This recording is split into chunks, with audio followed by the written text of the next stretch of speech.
Friends, ഞാനിന്ന് കുറച്ച് നൊത്തോലി ഒന്ന് ഫ്രൈ ചെയ്യുന്നതിന് വേണ്ടി ഇന്ന് കഴുകി വൃത്തിയാക്കി എടുത്ത് വെച്ചിരിക്കുകയാണ്.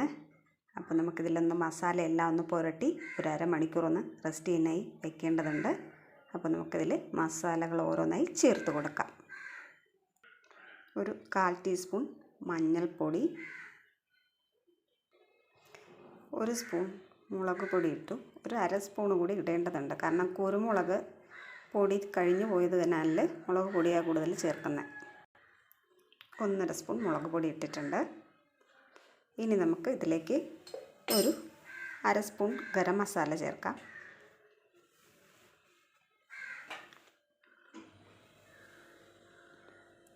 ഒപ്പം തന്നെ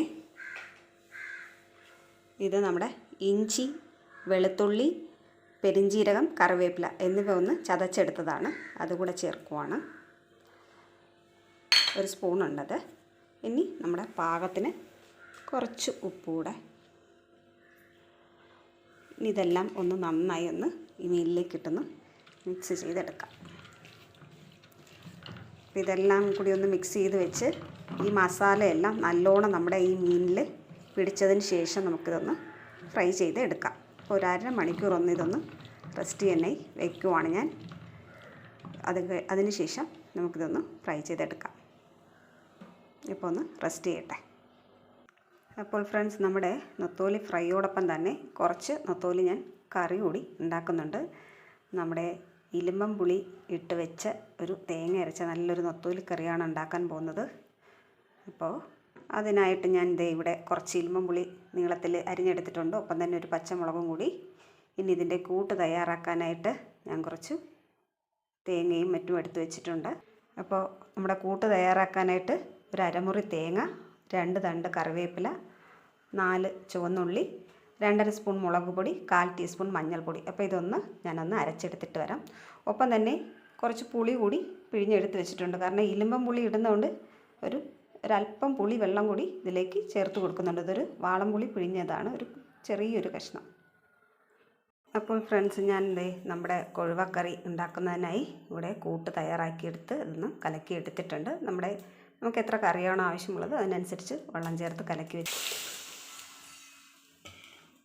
ഒപ്പം തന്നെ നമ്മുടെ ഈ വാളംപുളി കലക്കി വെച്ചിരിക്കുന്നത് കൂടി ഇതിലേക്ക് ചേർത്ത് കൊടുക്കാം. അപ്പോൾ വളരെ കുറച്ചേ ഞാൻ ചേർക്കുന്നുള്ളൂ, കാരണം നമ്മൾ ഇതിലേക്ക് ഇലിമ്പം പുളി കൂടി ചേർത്ത് കൊടുക്കണം. അപ്പോൾ ഇതുകൂടി ഇട്ട് നമ്മുടെ പാകത്തിനുള്ള ഉപ്പും കൂടെ ഇട്ട് ഈ കൂട്ടൊന്ന് ആദ്യം തിളപ്പിച്ചെടുക്കാം. അതിന് ശേഷമാണ് നമ്മളിതിലേക്ക് നമ്മുടെ നൊത്തോലി കൊഴുവ ചേർത്ത് കൊടുക്കുന്നത്. അപ്പോൾ ഇതൊന്ന് ഇളക്കി യോജിപ്പിക്കാം. നമ്മുടെ കൂട്ടെല്ലാം ഞാനൊന്ന് ഇളക്കി യോജിപ്പിച്ചിട്ടുണ്ട്. നമുക്കിനി നമ്മുടെ കൂട്ടൊന്ന് തിളയ്ക്കുന്നതിനായി വെയിറ്റ് ചെയ്യാം. അപ്പോൾ ഫ്രണ്ട്സ്, നമ്മുടെ കൂട്ടിവിടെ വളരെ നന്നായി തിളച്ചിട്ടിട്ടുണ്ട്. ഇനി ഇതിലേക്ക് നമ്മൾ കഴുകി വൃത്തിയാക്കി വെച്ചിരിക്കുന്ന നമ്മുടെ ഈ നൊത്തോലി അങ്ങ് ചേർത്ത് കൊടുക്കാം. അപ്പോൾ ചില സ്ഥലങ്ങളിൽ നമ്മുടെ നൊത്തോലിയെ കൊഴുവ എന്നാണ് പറയുന്നത്. അപ്പോൾ നമുക്കിതിലേക്ക് നൊത്തോലി കൂടി ഒന്ന് ചേർത്ത് നമ്മുടെ പാകത്തിനുള്ള കറി ഒന്നും തയ്യാറായി കിട്ടുന്ന സമയം കൊണ്ട് നമുക്ക് നേരത്തെ നമ്മൾ മസാല പുരട്ടി വെച്ചിരുന്ന നമ്മുടെ കൊഴുവയൊന്ന് ഫ്രൈ ചെയ്തെടുക്കാവുന്നതാണ്. അപ്പോൾ നമ്മുടെ നൊത്തോലി എല്ലാം ഇതിൽ ചേർത്ത് കഴിഞ്ഞു. ഇനി ഇതൊന്ന് ഇളക്കി യോജിപ്പിക്കും.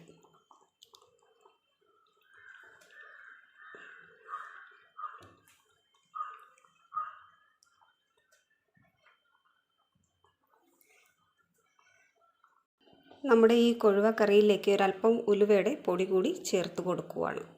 ഇപ്പോൾ ഇനി നമുക്ക് ഇതൊന്ന് പാകമാകുന്നതിനായി വെയിറ്റ് ചെയ്യാം. ഞാൻ നമ്മുടെ കൊഴുവ ഫ്രൈ ചെയ്യുന്നതിന് വേണ്ടി ഒരു ചട്ടി അടുപ്പിൽ വെച്ച് ഒരല്പം എണ്ണ ഒഴിച്ച് കൊടുത്തിട്ടുണ്ട്. ഇനി നമുക്കിതിലേക്ക് നമ്മുടെ കൊഴുവയൊന്ന് ഇട്ട് കൊടുക്കും. 2 കരണ്ട് ലീഫ് ഇട്ടിട്ട് അതിൻ്റെ പുറത്തേക്ക് ഞാൻ കുറച്ച് മസാല പുരട്ടിയ കൊഴുവ ഫ്രൈ ചെയ്യാനായി ഇട്ട് കൊടുക്കുവാണ്. ഇതൊന്ന് ഫ്രൈ ആവുന്നത് വരെ നമുക്കൊന്ന് വെയിറ്റ് ചെയ്യാം. നമ്മുടെ കൊഴുവക്കറി ഇവിടെ പാകമായിട്ടുണ്ട്. അപ്പോൾ നമുക്ക് ഇനി ഇതിലേക്ക് ഒരല്പം പച്ച വെളിച്ചെണ്ണയും ഒപ്പം തന്നെ ഒരല്പം കറിവേപ്പില കൂടി ഒന്ന് ചേർത്ത് കൊടുക്കാം. അപ്പോൾ ഇനി നമുക്ക് ഈ തീ ഒന്ന് ഓഫ് ചെയ്യാവുന്നതാണ്. നമ്മുടെ കൊഴുവ ഫ്രൈയുടെ ഒരു സൈഡ് ഇവിടെ മൊരിഞ്ഞ് കിട്ടിയിട്ടുണ്ട്. നമുക്കിതൊന്ന് മറിച്ചിട്ട് കൊടുക്കാം. ഇപ്പോൾ ഞാൻ നമ്മുടെ കൊഴുവ ഒന്ന് മറിച്ചിട്ട് കൊടുത്തിട്ടുണ്ട്. ഇനി ഈ സൈഡ് കൂടെ ഒന്ന് പാകമാകുന്നതിന് വേണ്ടിയിട്ട് നമുക്കൊന്ന് വെയിറ്റ് ചെയ്യാം. അപ്പോൾ ഫ്രണ്ട്സ്, നമ്മുടെ കൊഴുവയും കൂടെ ഫ്രൈ ആയി കിട്ടിയിട്ടുണ്ട്. ഇനി നമുക്കിത് ഈ ചട്ടിയിൽ നിന്ന് കോരി മാറ്റാം. ഇപ്പോൾ നമ്മുടെ കൊഴുവ ഫ്രൈ ചെയ്തത് ഞാനൊരു പാത്രത്തിലേക്ക് മാറ്റിയിട്ടുണ്ട്. ഇനി നമുക്ക് ബാക്കിയുള്ള കൊഴുവ കൂടി ഇതുപോലെ ഒന്ന് ഫ്രൈ ചെയ്തെടുക്കാം. ഫ്രണ്ട്സ്, നമ്മുടെ കൊഴുവ ഫ്രൈ ഇവിടെ കംപ്ലീറ്റ് ആയിട്ടുണ്ട്. അപ്പോൾ നിങ്ങൾക്ക് എല്ലാവർക്കും എൻ്റെ ഈ കൊഴുവ ഫ്രൈയുടെയും ഈ കൊഴുവ കറിയുടെയും നമ്മുടെ ഇലിമ്പുളി ഇട്ട് വെച്ച കൊഴുവ കറിയുടെയും വീഡിയോ ഇഷ്ടമായിട്ടുണ്ടെങ്കിൽ തീർച്ചയായും ലൈക്ക് ചെയ്യുവാനും കമൻറ്റ് ചെയ്യുവാനും മറക്കരുത്. അതോടൊപ്പം തന്നെ ഇപ്പോഴും സബ്സ്ക്രൈബ് ചെയ്യാത്ത എൻ്റെ കൂട്ടുകാരുണ്ടെങ്കിൽ തീർച്ചയായും സബ്സ്ക്രൈബ് കൂടി ഒന്ന് ചെയ്ത് എന്നെ ഒന്ന് സപ്പോർട്ട് ചെയ്യാൻ മറക്കല്ലേ. അപ്പോൾ ടാറ്റ, അടുത്തൊരു വീഡിയോയുമായി വീണ്ടും കാണാം.